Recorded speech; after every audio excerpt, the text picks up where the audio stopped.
We move from formal requirements to quality criteria. If your project passes the eligibility criteria, then it will be assessed against a number of quality requirements. The relevance of the project.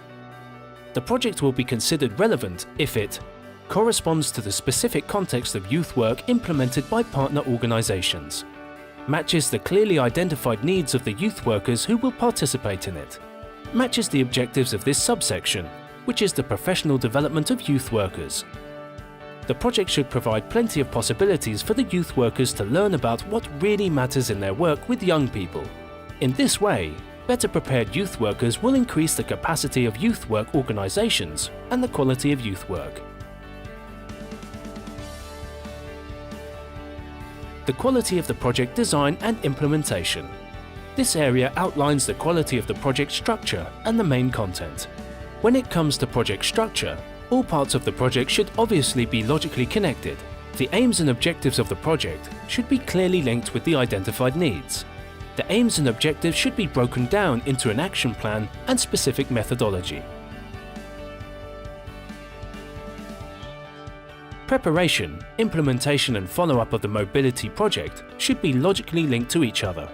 And finally, the budget should be clearly linked to the duration, size of the group and distances travelled.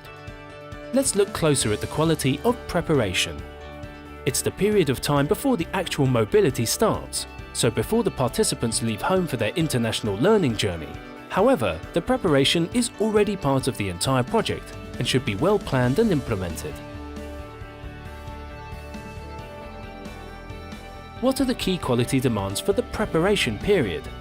Equal partnership based on ongoing communication and cooperation between partners. Partners are expected to cooperate in working out the detailed content of the activities.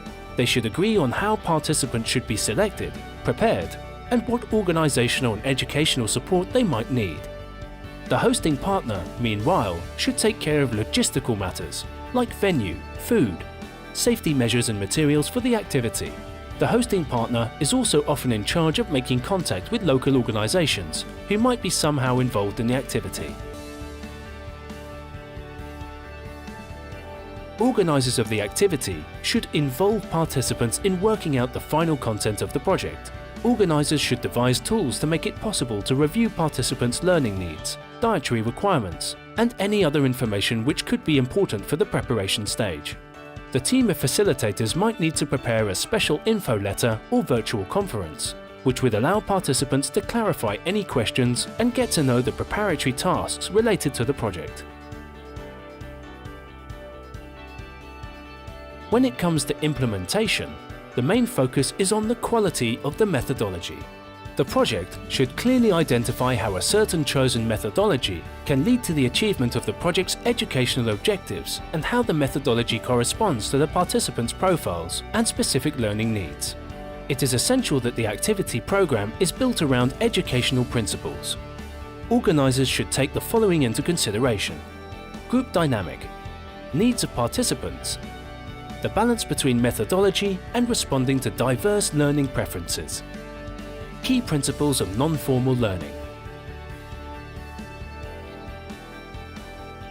The quality of impact and dissemination. The project is not over when the main activity is finished and all participants have left. The expectation is that your project will become known by others and will have an impact beyond the direct group of participants. When preparing the project, you should think about who else could benefit from such a project and in what way. Of course, the greatest impact will be felt by the project participants themselves, but there are also benefits at the organization level. The impact can reach the young people that a participating youth worker is working with. Depending on the nature of the mobility project, the local community may also feel an impact. Naturally, the better the quality of the project, the greater the impact.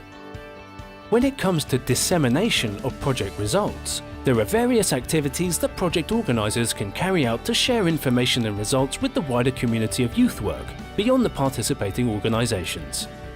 As the projects are funded by public money, the expectation is that others should know about them and be able to benefit from their results. The quality of dissemination means that project organisers should choose appropriate communication channels and effective ways of disseminating project results. Organisers should clearly identify stakeholders and target groups in their dissemination plan. Specific dissemination methods should be outlined, illustrating how you will reach the target groups and make an impact. All of this should be well planned and described in the application form. If you wish to learn different ways of disseminating project results, please check the additional resources provided in this section. In order to assess the impact of a mobility project, you need to implement an appropriate evaluation process. A quality evaluation is another criterion which is particularly important for mobilities of youth workers. Any organiser should aim to provide both a formative and a summative evaluation. The formative evaluation is carried out during the activity and it supports the process of learning.